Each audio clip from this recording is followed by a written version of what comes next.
Week 5 of the college football season is just a couple of days away. And even though there is a great slate of games this weekend, obviously the one that's going to catch most everybody's attention Saturday is the Alabama Georgia game. Most people know, the last time these two teams played was in the SEC championship game last year, and Alabama won. Both teams uh, will have the same starting quarterbacks as they did in the SEC championship game. Um, but this game, now that we've moved on from last year and here we are in 2024, this game I know for me hopefully is going to answer a couple of questions. One, um, I need to see more from Georgia.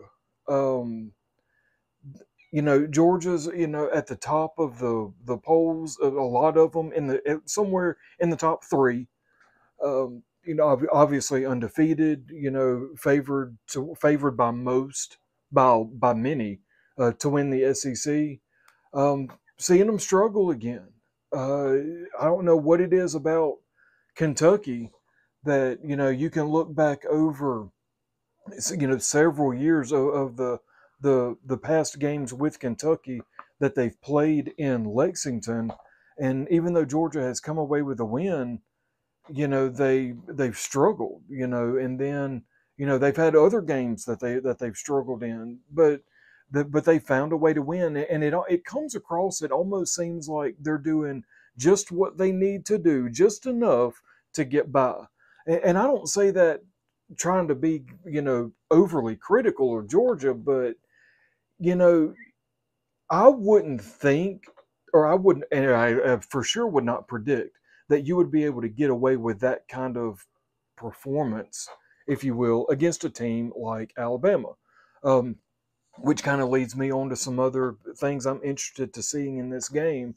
Obviously, Georgia's offense against Alabama's defense, and vice versa. Uh, you know, Georgia in recent years past has had these incredible tight ends and receivers that have just given them an amazing passing game. This year they don't. There's not that one. They don't have that. There's not that Brock Bowers out there that you better have two or three guys on him at every play, and know where he is at all times. Even when he's walking up and down the sideline. So what is Georgia really going to look like? What are they? What kind of game are they really gonna put out there? What kind of plan is Kirby gonna have against this Alabama team who the last time they played beat them? Um, like I said, Carson Beck starting at Georgia. He was starting last year. Alabama's got Jalen Milroe. Now flipping it a little bit to Alabama, Jalen Milroe did not have a whole lot of respect from a whole lot of people last year. Some of his performances were abysmal at best, but it seems like he has taken a step forward. Now I don't know if he has really taken that next step and kind of advanced a little bit, gotten a little better, or if the teams they've played are just making him look that good. But they had an incredible game against Wisconsin. They go up there and win that game. But his development, it has been, I think, has been impressive. He's at least not stagnant where he was last year. So it kind of mash all that together a little bit. Everybody knows Nick Saban retired at the end of the year last year, and they brought in Kalen DeBoer from Washington. So flip it back to Georgia again for a second. The problems that Georgia has had in recent years, because that SEC championship game isn't the only time Alabama's beaten Georgia. So the problems that Georgia has had with Alabama in years past, was it issues playing Alabama, or was it issues playing a Nick Saban coached team? Really, that's going to be the biggest question for me. Now, I'll go ahead and tell you. I mean, that question isn't going to completely get answered this weekend after one game. We'll have to kind of see how it goes, from here on out for the obviously for the next couple of years. But who knows? We could see Georgia, Alabama in the SEC championship again. Depending on how it goes with several other games, they could both end up in the playoffs and have to play each other in the playoffs again. So, Georgia and Alabama play this weekend. Let's just say, for sake of argument, they play this weekend. Let's say they play each other in the SEC championship game, and then they face each other again in the playoffs. That's the 3 games from this year. What's that record? Did Alabama win all 3? Georgia win all 3? Did they split it some kind of way? So I'm interested to see how they're going to do against this new coaching staff leading Alabama this year. One thing that Kalen DeBoer did very intentionally, very specifically, I guess, if you will, and it was something he should have done. When he came into Alabama, he put his stamp on it. He put his mark on it. That program is being run the way he wants it run, obviously by the people he brought in. He didn't come in and try to be Nick Saban. He's not running that program the same way Coach Saban did. He's not coaching that team the same way Coach Saban coached them. And there's been a few, comments made kind of, here and there from Alabama players, obviously, that were there before with Coach Saban. And they've made comments to the effect of, now, right, wrong, good, bad, or otherwise, I don't know. But they've made comments to the effect of, well, such and such wouldn't have happened if Coach Saban was here, or something would be different. So they have obviously noticed marked differences in the different coaching staffs. Let's see how it translates, and maybe that has had a direct impact, a direct result on Jalen Milroe. Who's to say that just a different style of coaching, from a different coach, isn't what that guy needed? Again, not a slap at Coach Saban, but every coach is different.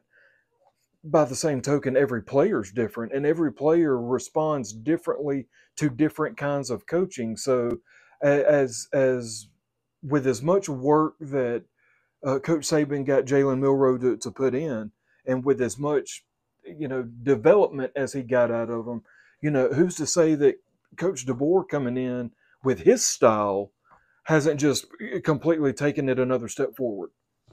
So we'll see. We'll see. It's going to be a great game. Great. I'm expecting a great atmosphere. While it's kind of fun to see teams, kind of physically, go at it as far as like a tussle or something like that. You're not going to get any. You're not going to get that in this game, and that's good.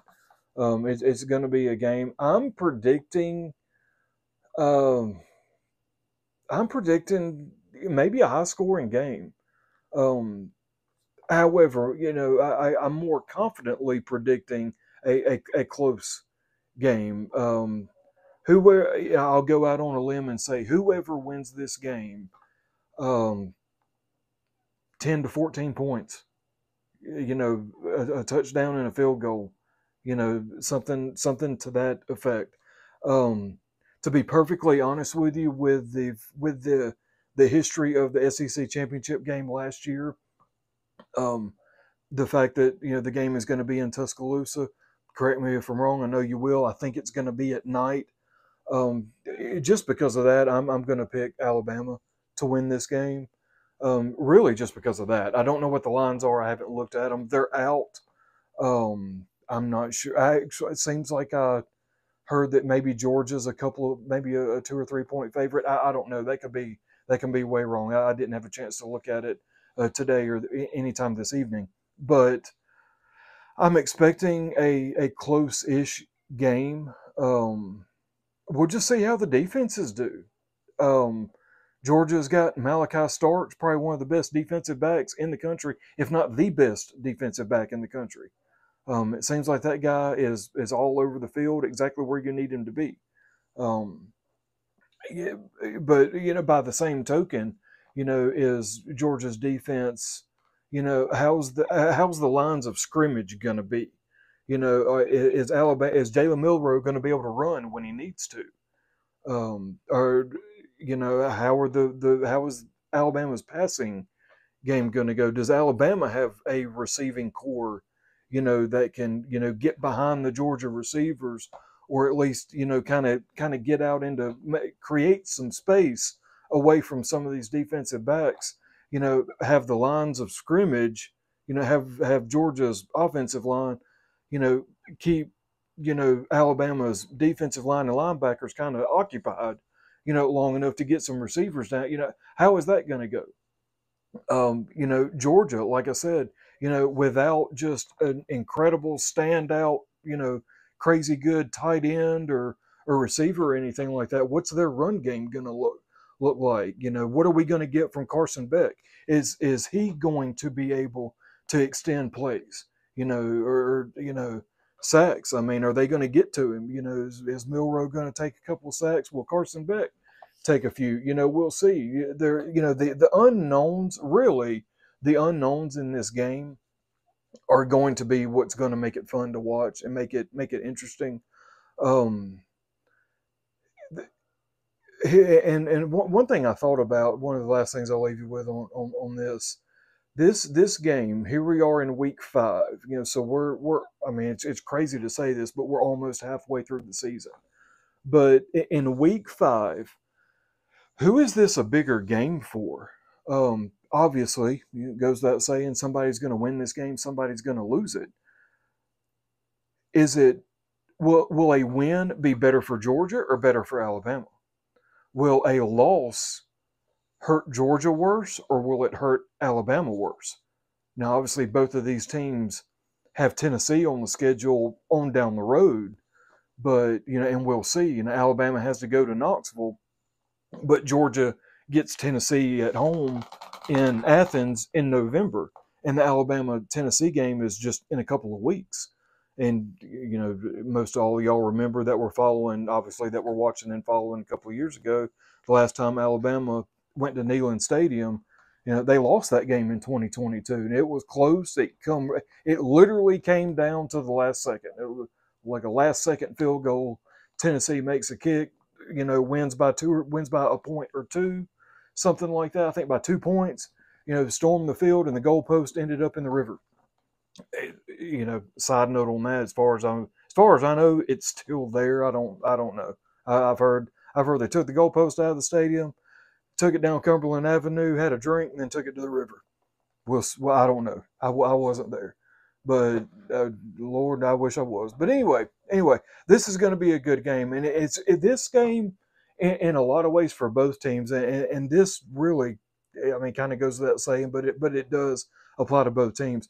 This is going to be a really good tone setter for the rest of the season because, yeah, both teams have played, Power 4 opponents. Like I've mentioned, the Alabama Wisconsin thing, and Georgia's already played Clemson. Obviously, they've won those games. Both of these teams are coming into this game undefeated.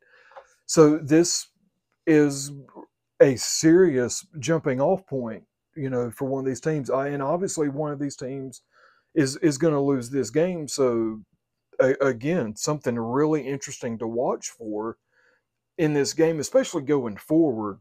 Whoever loses this game, how do they bounce back, if they bounce back at all? There's that old saying, if you take a really bad loss, from a really respected opponent, how many more times is that team going to beat you? That's just going back to the Tennessee Oklahoma game last weekend.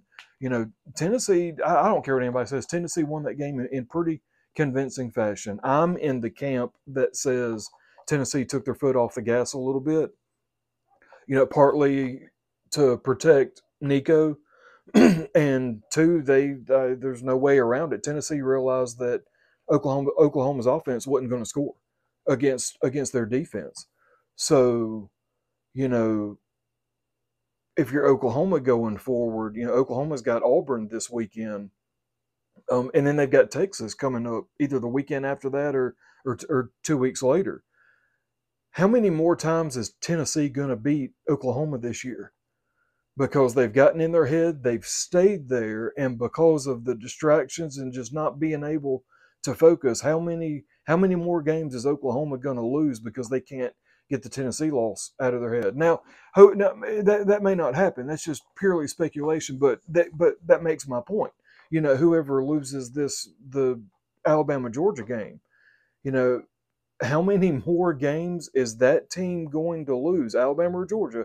How many more games are they going to lose this season because this game gets in their head and stays there? That goes completely to coaching. A really good coaching staff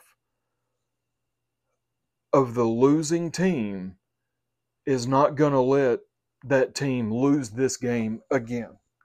So that's going to be a really interesting thing. Because I mean, if you're Georgia, Carson Beck said at media days, and he probably said more than just that. He came back this year for this game. That loss that Georgia took in the SEC championship game, that has never set well with them. They have never kind of come to terms with it. They have never squared with it, and they never will. If Georgia wins the next 5 straight against Alabama, that SEC championship game loss is still going to be in the back of their mind somewhere, kind of poking them a little bit. So they're never going to completely get over that. So how is it going to be moving forward? If Alabama does pull this win off Saturday, and then all of a sudden now they've won 2 straight against Georgia, what does that do to Georgia? Kirby Smart is one of, if not probably the best active coaches in college football right now.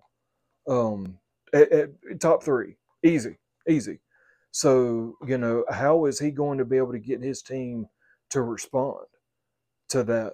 If Alabama does win, and same thing for Alabama. If Georgia pulls it off and Georgia gets the win, we're going to find out a lot about Kalen DeBoer as a coach. Is he going to be able to reel that team in, after a loss at home? Like I said, I think the game's at night, so you've got the light show and Dixieland Delight and everything that goes with it. Game day is going to be there, so it's wall-to-wall exposure from 7 or 8 o'clock in the morning until the game's over. And like I said, if it's a night game, the thing will run until 9 or 10 o'clock, or later. So very good game. Excited to see which way it's going to go.